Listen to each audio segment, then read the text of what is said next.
हमारा 3 बार डायलिसिस हुआ। डॉक्टर बोलने लगे कि आपको डायलिसिस हफ्ते में 3 बार करना। मैं आचार्य डॉक्टर मदन गोपाल वाजपेयी। आयुर्वेद कोई चमत्कार नहीं है, ये भी एक चिकित्सा विज्ञान है, वही वैदिक। इसका भी एक प्रोटोकॉल है, इसका एक दर्शन है, फिलॉसफी है। और ऐसा दर्शन है कि रोग के लक्षणों पर नहीं जाते हम लोग, बल्कि रोग के मूल कारण तक जाकर उसकी चिकित्सा करना शुरू करते हैं। और इसी से अच्छी सफलताएं मिलती हैं। लंबी समय गुलामी के बाद हम आयुर्वेद भूल चुके थे, आयुर्वेद का उतना अच्छा डेवलपमेंट हुआ नहीं था जैसा होना चाहिए था।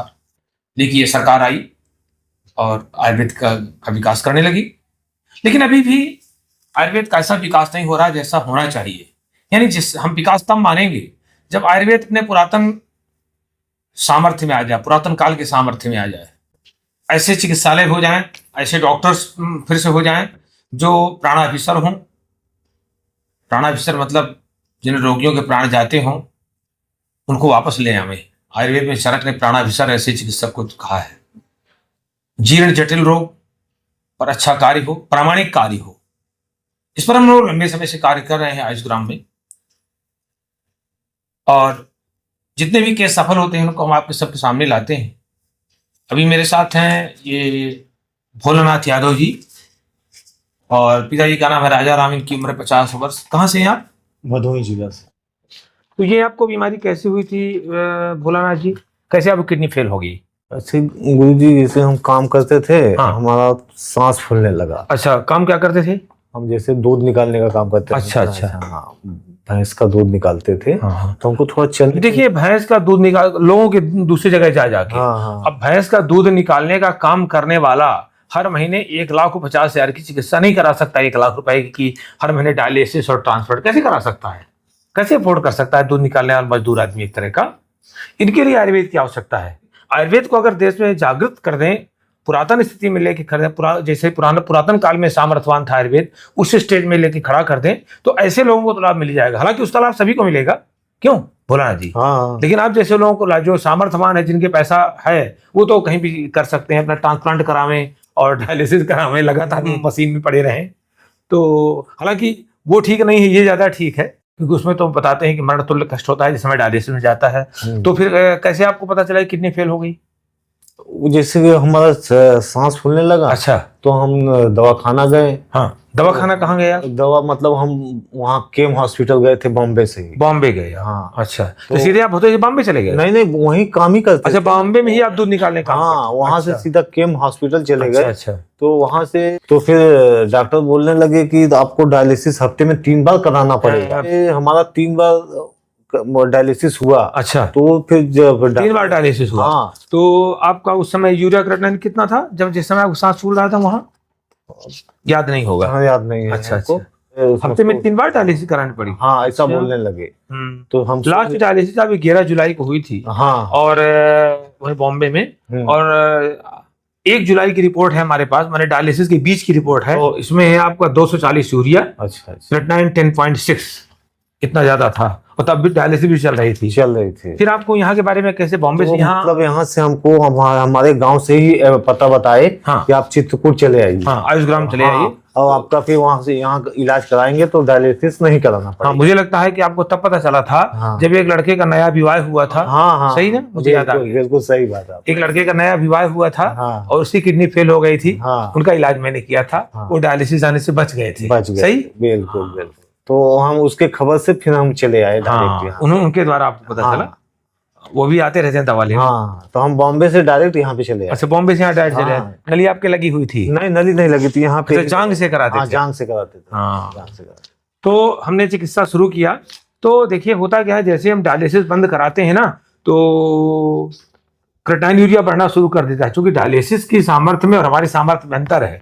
वो तो 2 दिन के लिए कम करेगी, हमारे यहाँ जब कम होना शुरू हो जाएगा तो लगातार कम होना शुरू हो जाएगा। वो तो 2 दिन के लिए कम कर देंगे, फिर बढ़ना शुरू हो जाता है।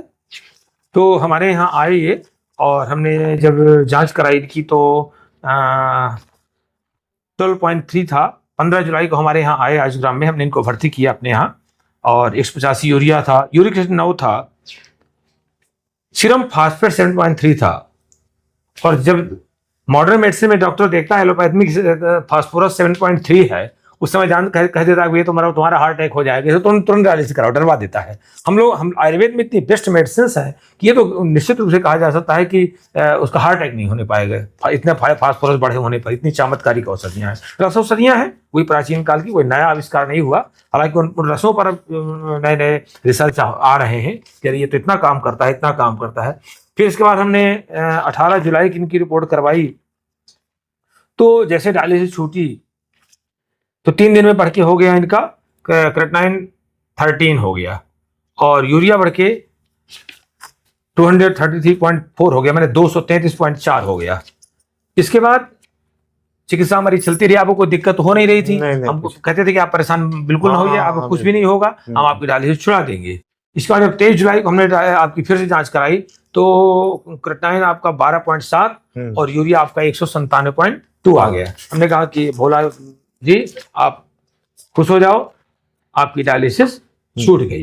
इसके बाद हम 30 जुलाई को फिर जांच कराए तो इनका हेमोग्लोबिन बिना किसी इंजेक्शन के, बिना किसी ब्लड ट्रांसफ्यूजन के इनका हेमोग्लोबिन 8 पहुंच गया, और फास्फोरस घट के इनका 6.8 आ गया। और हम बहुत प्रसन्न हुए कि फास्फोरस घटने लगा, हमको कोई चिंता नहीं है। इधर यूरिक एसिड जो 9 था वो 8.2 हो गया, क्रेटनाइन 12.3 हो गया, और यूरिया 182.4 हो गया। इसके बाद हमने 6 अगस्त को जांच कराई। अभी ये भर्ती रहे, लगभग 1 माह तक भर्ती रहते हैं। हाँ, चूंकि डायलिसिस वाले केसों में हम 1 माह या 5 सप्ताह तक रखते हैं, क्योंकि इतना टाइम लग जाता है उन लोगों में।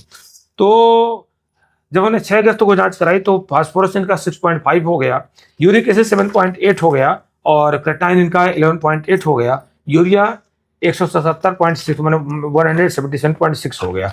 हेमोग्लोबिन का बढ़ के 8.5 हो गया बिना किसी ब्लड ट्रांसफ्यूजन, और इसके ऐसे चलता रहा। इसके बाद इनको डिस्चार्ज कर दिया गया, और आज इनका जो 22 अक्टूबर को हम फिर से जांच कराए हैं तो इनका जो क्रेटनाइन है 8.8 है, और यूरिया 151.7 है। फास्फोरस लगभग नॉर्मल हो गया, चूंकि 2.5 से लेकर के 5 तक नॉर्मल कहा जाता है, 5.5 आ गया। तो भोलानाथ जी अब क्या कहना चाहेंगे कि आप अपनी बात कहिए कि आपको अच्छा लग रहा है, बच गए आप? नहीं, हमको अभी अच्छा लग रहा है। क्या अब हम ठीक है क्या? ठीक है। हाँ। अब आप फिर से दूध धोने वाला काम करोगे? अच्छा, काम हम कर सकते हैं? क्यों ना काम करोगे? अच्छा, ठीक होने काम ना करोगे? ठीक होने के बाद दूसरी तरह काम करोगे। अच्छा, ठीक।